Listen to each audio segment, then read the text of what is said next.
Hello, hello, hello. Good morning, good morning. What a wonderful morning. Today, I take this wonderful opportunity because of the question that I want to elaborate. And my question is I'm going to ask a question. We talk of a spirit, the spirit of God. And then we also talk of other spirits, like ancestral spirits. So, what is the difference and what is the origin? And where do we see people invoking other spirits? Because there is one God and one spirit, and then you seek other spirits. So, to help us understand that, we are going to go and dive back in the book of Samuel, 1 Samuel 28. Here we are going to cross examine a good example where Saul goes to seek other spirits because he believes that the spirit of God is not in him. He believes that God has rejected him. He believes that God is not speaking to him. So that is going to help us really differentiate between the spirit of God and other spirits.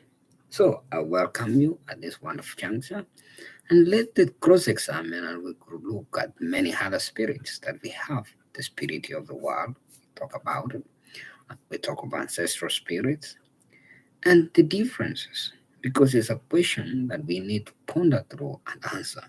So, to take ourselves to that answer, we're going to go to the book of Samuel, First Samuel, on the chapter 28. In those days, the Philistine mastered their military forces to fight against Israel. So, I just say to David, you realize, of course, that you and your men must go out and campaign with the Jezreel. They've done that at Jezreel. Good. Now you shall learn what your servant can do. I shall say, David, as I appoint you my permanent bodyguard. Now Samuel had died. Think about Samuel was a prophet, and he was the one who was like a preacher who would speak to the people of Israel whenever they would. He would communicate with God, and God was speaking through Samuel. Now Samuel had died, and after being mourned by whole Israel, was buried in his city, Ramah. Meanwhile, Saul had driven mediums and fortune tellers out of the land. So Saul had driven all these people who are fortune tellers from the land. So when we talk of these other spirits, we don't talk of them that they just existed now. They have been there from the beginning of time. So spirits have been around. And now we are going to see the difference between the spirit of God and these other spirits.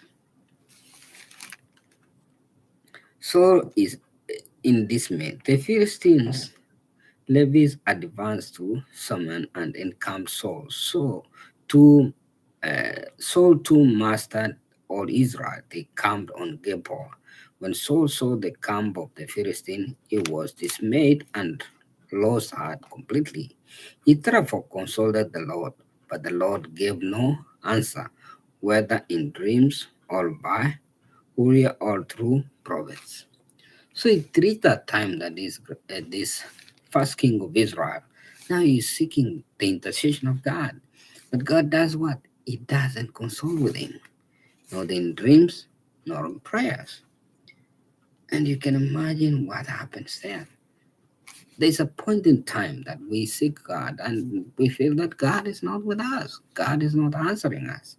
And we feel that we are alienated from the Lord. That is the same circumstance that overtook this great man. So then Saul said to his servant, find me a woman who is a medium to whom I can go to seek counsel through her.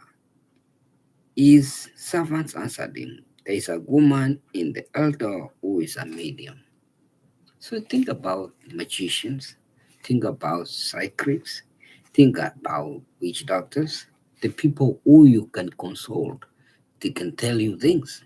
In our modern times, we have such people in our days. We have people who invoke their spirits. There are many, like in African context, we have so many of them. In the Western world, we have people like psychics. They give you console. They are fortune tellers. Their job is to tell things, and they do have such power. And you cannot deny that they don't have power. Because Saul has tried to seek God, both in dreams and because now Saul and Samuel is dead. The witch of Edor. So those are witch doctors. So he disguised himself, putting on other clothes, and set out with two companions. They came to the woman by night, and Saul said to her, "Tell my fortune through a ghost. Conjure up for me the one I ask you to." But the woman answered him, "You are surely aware of what Saul has done in driving the medium and fortune tellers out of the land." So the woman herself was afraid because of what Saul had done. He had driven these people out of land. But the woman answered him, "You are surely aware of what Saul has done in driving the mediums and fortune tellers out of the land. Why then are you lying sneers for my life to have me killed?" But Saul swore to her by the Lord, "As the Lord lives, you shall incur no blame for this." Then the woman asked him, "Who do you want me to conjure up?" And answered, "Samuel."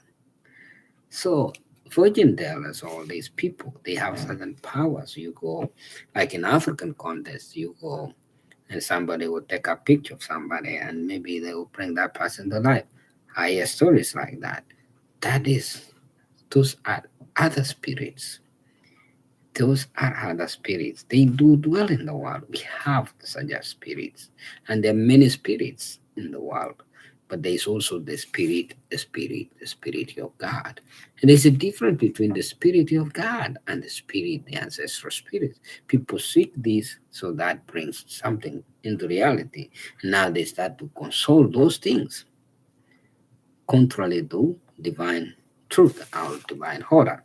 So let's see what they does. Samuel appears. Now, this woman has such a capability to bring Samuel into reality.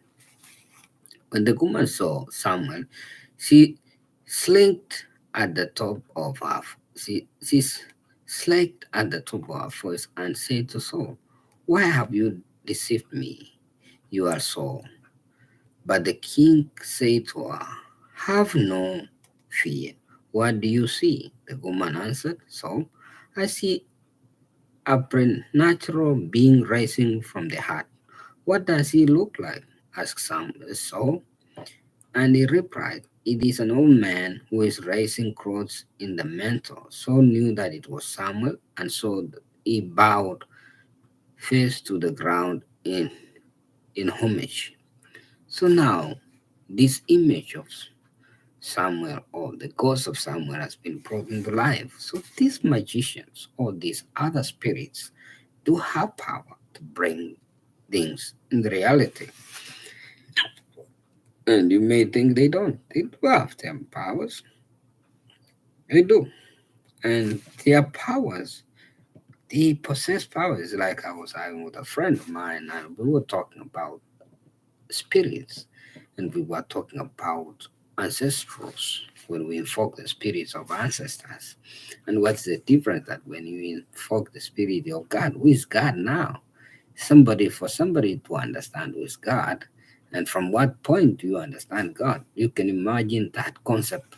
That's what prompted me to talk about this topic. You imagine there is a spirit, there will be a spiritual spirit.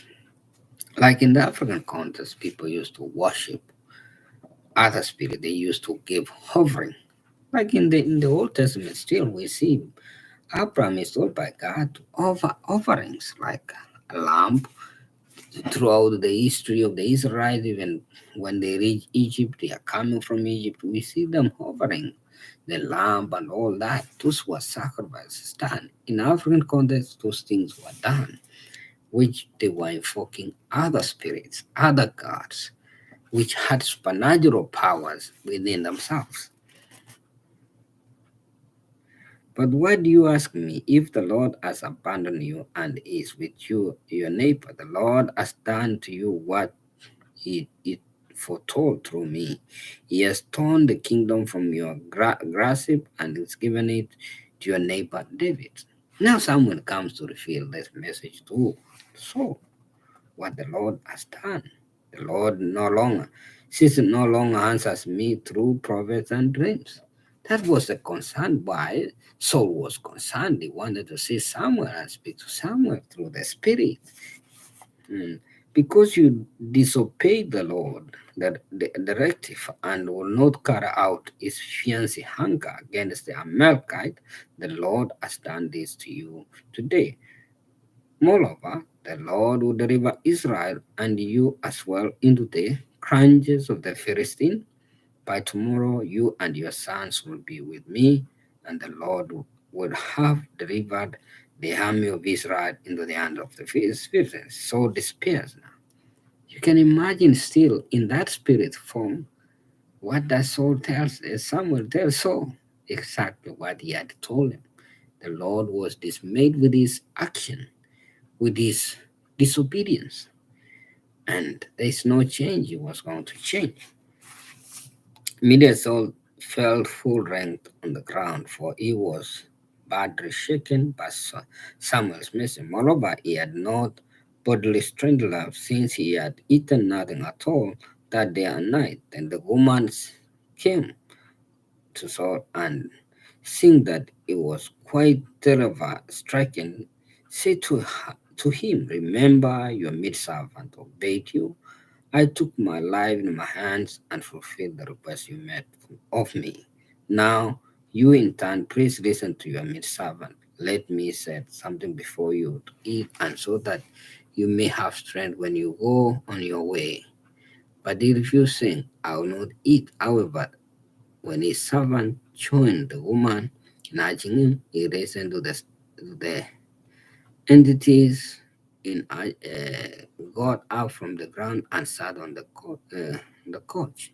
The woman had stole fed calf in the house, which she now quickly, rather than taking flour, she kindled and baked and leavened bread.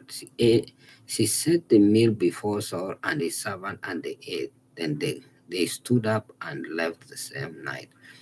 So you can imagine that there are other spirits. We have the Spirit of God, which is the Spirit of the Almighty. Throughout the Old Testament, we see even God telling, "I am whom I am, the God of Abraham, the God of Isaac, and the God of Jacob." Now, what strikes me, in our modern time, people tend to invoke the spirits of other people. Besides these other spirits, we talk of the spirit of saints. People invoke the spirit. So the logical understanding, is it okay to do that? So that is a question now we need to really understand. Why do we invoke the spirit of this? Yeah, we say God of Abraham, God of Isaac, and God of Jacob, God of our forefathers. Similarly, in traditional ancestry spirit, they invoke the ancestors. They do offerings to them. So, brethren, we are going to ponder this topic to understand in depth the difference between ancestral spirit, saints, and why do we invoke the spirit of other people in order to think that God will answer us. So that is our greatest question as we ponder through our time. May God bless you in the name of Jesus. Amen.